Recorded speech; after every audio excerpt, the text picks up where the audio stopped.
Hello students, this is Mrs. Sonal Patil. We were dealing with the chapter Strategies for Enhancement in Food Production, in which in the last class we have completed up till fisheries. Today we will study about plant breeding. Conventional plant breeding has been practiced for several years in different parts of the world. Many present day crops are due to domestication of ancient times. Domestication of plants is the process of cultivation of wild plants to bring about changes so that they yield better under agronomic conditions. Most of the present day crops, such as cereals, legumes, oilseed plants, etc., were developed by prehistoric man by gradual changes in their wild ancestral species.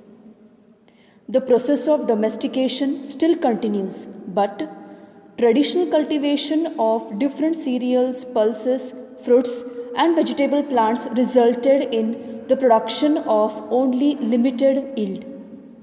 Better management and growing plants in many acres of land can increase the yield only to a limited extent.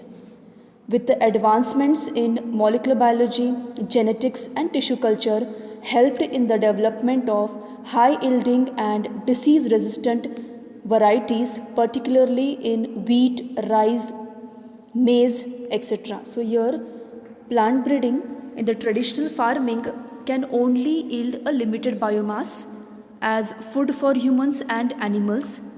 Better management practices and increase in acreage can increase yield but only to a limited extent. Plant breeding as a technology has helped to increase yields to a very large extent. Green Revolution, which was responsible for our country to merely meet the national requirements in food production, but also helps us even to export it. Green Revolution was dependent to a large extent on plant breeding techniques for different or for the development of high yielding and disease resistant varieties in wheat, rice, maize, etc. as I told. Dr. M.S. Swaminathan, who was called as father of Green Revolution, revolutionized the breeding techniques in different crop plants for the development of high yielding and disease resistant varieties, particularly in wheat, rice, maize, etc. Plant breeding programs are carried out in a systematic way for the development of new varieties in government institutions and different commercial companies worldwide. Plant breeding is the purposeful manipulation of plant species in order to create desired plant types that are better suited for cultivation, give better yields, and are disease resistant. So, here plants are modified in such a way that they are better suited for cultivation and they give better yield, and also they are disease resistant. Conventional plant breeding has been practiced for thousands of years since the beginning of human civilization. Recorded evidence of plant breeding dates back to 9,000 to 11,000 years ago. Many present day crops as a result are the result of domestication in ancient times. Today, all our major food crops are derived from domesticated varieties.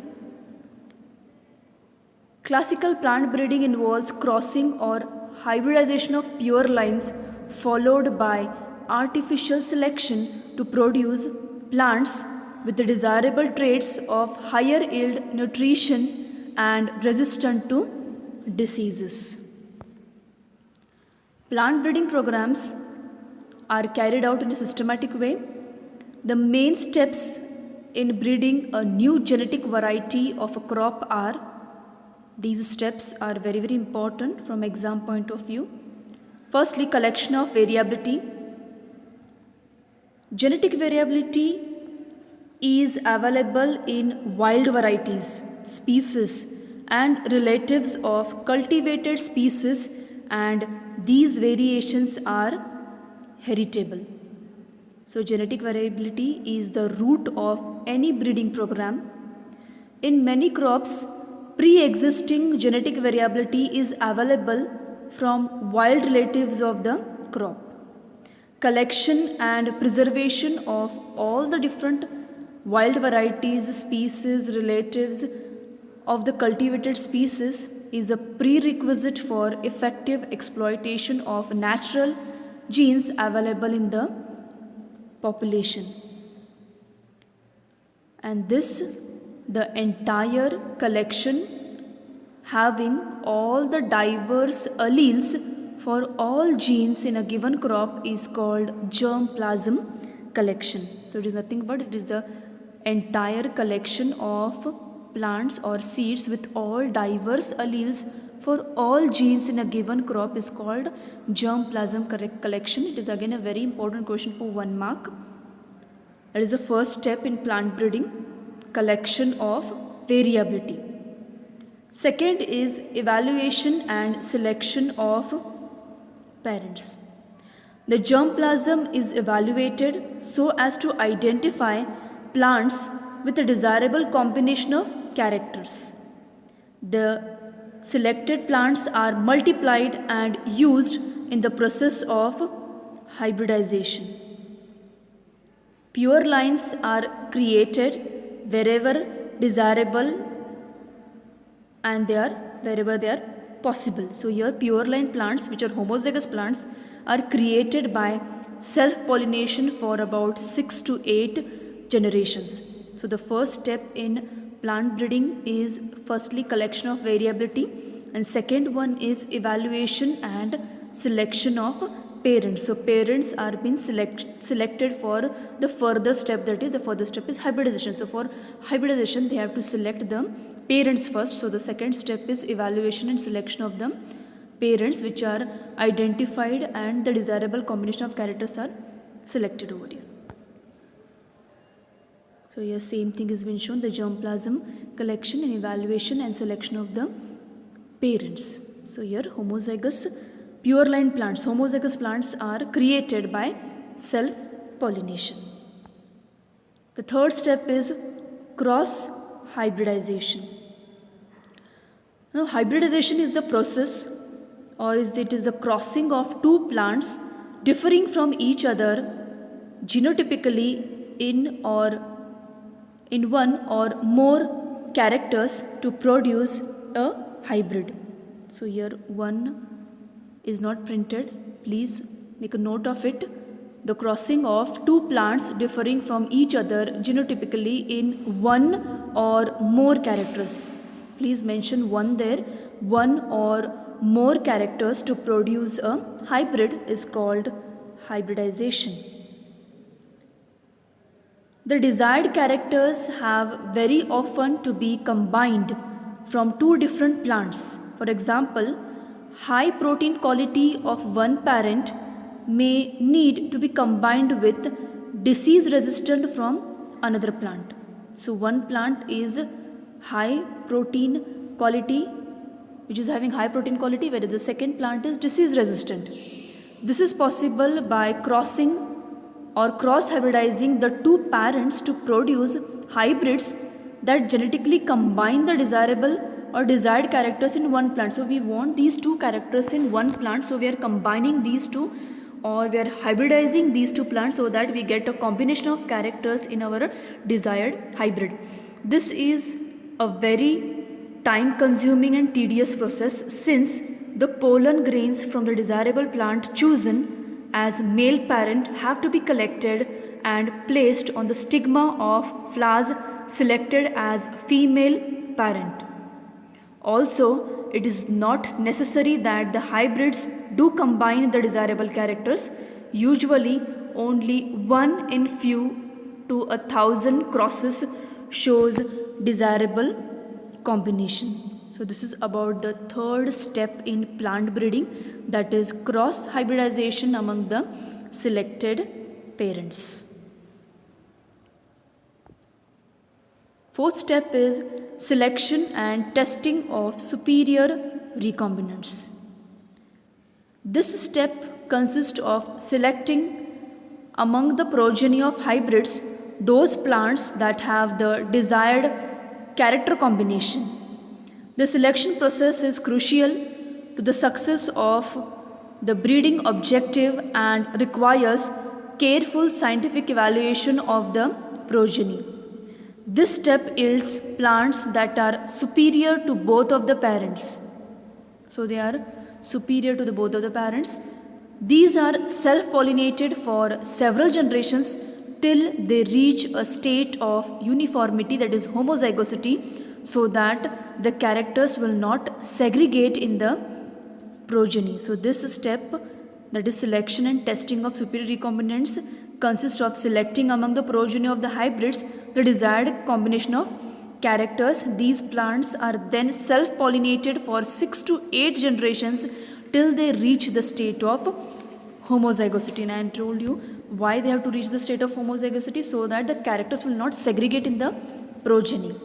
And the last step is testing, release and commercialization of new cultivars.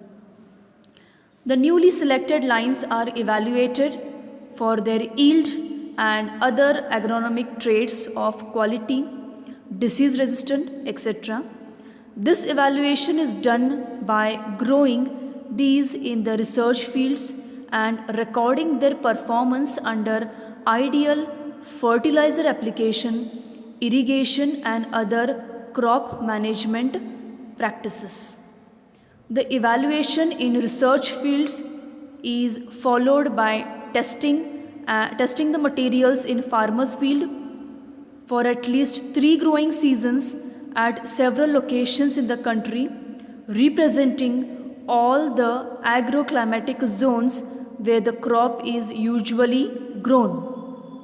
The material is evaluated in comparison to the best available local crop cultivar. So this is the last step where testing, release and commercialization of the new cultivar is been done. So they are tested in the farmers field, they are tested in the research fields, and then the commercialization of the new cultivars is been done. So as I told, first step is collection of variability, second step is evaluation and selection of parents, the third step is cross hybridization among the selected parents, fourth step is selection and testing of superior recombinants, and the last step is testing, release and commercialization of new cultivar. India is mainly an agricultural country. Agriculture accounts for approximately 33% of India's GDP and employs nearly 62% of the population. After India's independence, one of the main challenges facing the country was that of producing enough food for the increasing population. As only limited land is fit for cultivation, India has to strive to increase yields per unit area from existing farmland. The development of several high-yielding varieties of wheat and rice in the mid-1960s as a result of various plant breeding techniques led to dramatic increase in food production in our country. This phase is often referred to as Green Revolution. So here are some hybrid Indian crops. First is maize, second one wheat has been shown, and the garden pea. So these are some of the Indian hybrid crops. To begin with, firstly wheat and rice. During the period of 1960 to 2000, wheat production increased from 11 million tons to 75 million tons, while rice production went up to from 35 million tons to 89.5 million tons. This was due to the development of semi-dwarf varieties of wheat and rice. These varieties were short-statured, stiff straw, high tillering. Tillering is nothing but there was growth of many lateral branches. Resistance to lodging, disease resistant with good response to nitrogen. Nobel laureate Norman Borlaug at International Center for Wheat and Maize Improvement in Mexico developed semi-dwarf wheat. In 1963, several varieties such as Sonalika and Kalyan Sona, which were high yielding and disease resistant, were introduced all over the wheat growing belt of India. Semi-dwarf varieties were derived from IR8, that is developed at International Rice Research Institute IRRI Philippines, and Taichung Native 1 from Taiwan. The derivatives were introduced in 1966. Later, two better yielding semi-dwarf varieties like Jaya and Ratna were developed in India. So these are the varieties of wheat and rice. Coming to the next is the sugarcane.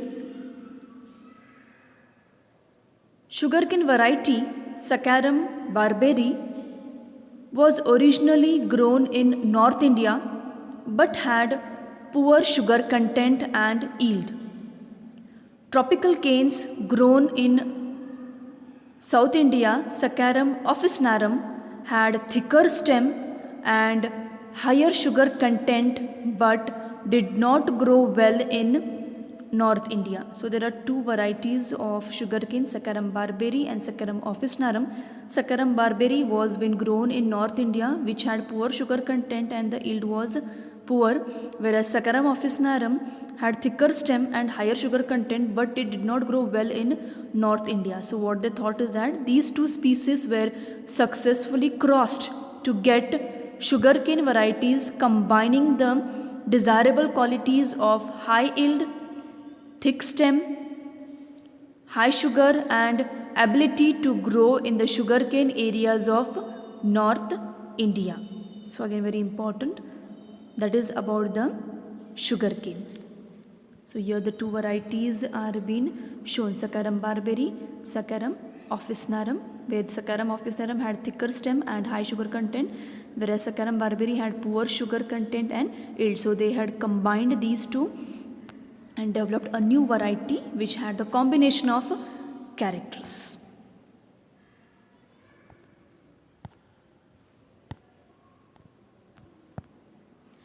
Next is the millets. Hybrid maize, jawar and bajra have been successfully developed in India. Hybrid breeding have led to the development of several high yielding varieties resistant to water stress. So even millets, hybrid millets were being developed, like maize, jawar and bajra have successfully been developed in India. So that was about the wheat and rice. Then the sugarcane varieties Saccharum barberi and Saccharum officinarum. And lastly we have completed up till the millets. Thank you. Today we will stop here, and in our next class we will start with plant breeding for disease resistance. Thank you.